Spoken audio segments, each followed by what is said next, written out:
Nei, ekki. Það var KR í höllinni. Hvernig líst þér á þessa bikarhelgi sem er bikarvíkur sem það verður á? Þetta mjög skemmtilegt og frábært að þessi komið til að vera. Og frábært að taka þátt í þessu.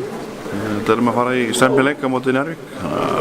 Já, við erum bara undirbúið vel núna. Það er 2 dagar í þetta og við ætlum okkar að vera klárar á 5. daginn.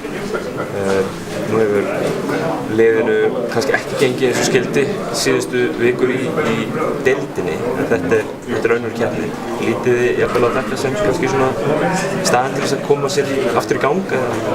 Þetta er bara eitt, já, við erum búin að vera að nota leiki hérna, þó hefum við að tapa, þá er kannski ekki alltaf slæmt en svoleiðis, en við klárlega erum að fara að spila mútið liði sem hafa búið að vinna okkur 2 sinnum og vera eftir deildinni, þannig að við erum að koma inn sem svona, já, raun og veru erum við að koma þarna bara sem underdogs innan leik og óttumst ekkert að hafa tapað fyrir þeim. Við ætlum að sækja okkur sigur og við ætlum að koma okkur úr úrslitaleikin og við ætlum að gera það bara með svona sammenningu og samheldni.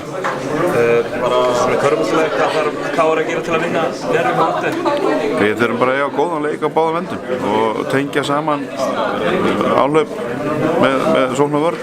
Það er bara það sem við höfum vantað hjá okkur. Við höfum kannski verið að spila ágætis vörn en við höfum ekki náð að skora. Við höfum svolítið frosið þar og við þurfum svolítið að losa okkur þar og aðeins að skoða hvernig við getum gert það. Og við erum búin að vera að gera það og erum að gera það. Þannig að það er eitthvað sem við munum gera bæði fyrir þennan leik og svo líka bara inn í þessum eftir á mótinu.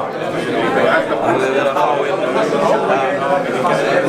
fá nokkra leikmönnum núna síðasta mánuðin, 1,5 mánuð kannski. Hvað finnst þér liðið verið að koma saman, þessi nýju hópur í rauninu?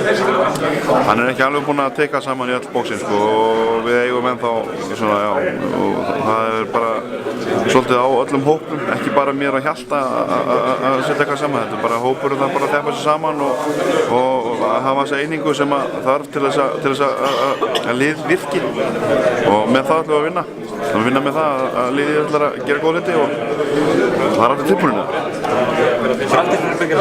Já, við erum bara spenntið fyrir þessu og það er mjög gaman að fara öllina og það er bara vettfangur sem okkur finnst við eiga heima á og við ætlum að sýna okkur það og okkur stuðningsfólki að við ætlum að kalla fram framistöðu og gera okkar fólk stolt.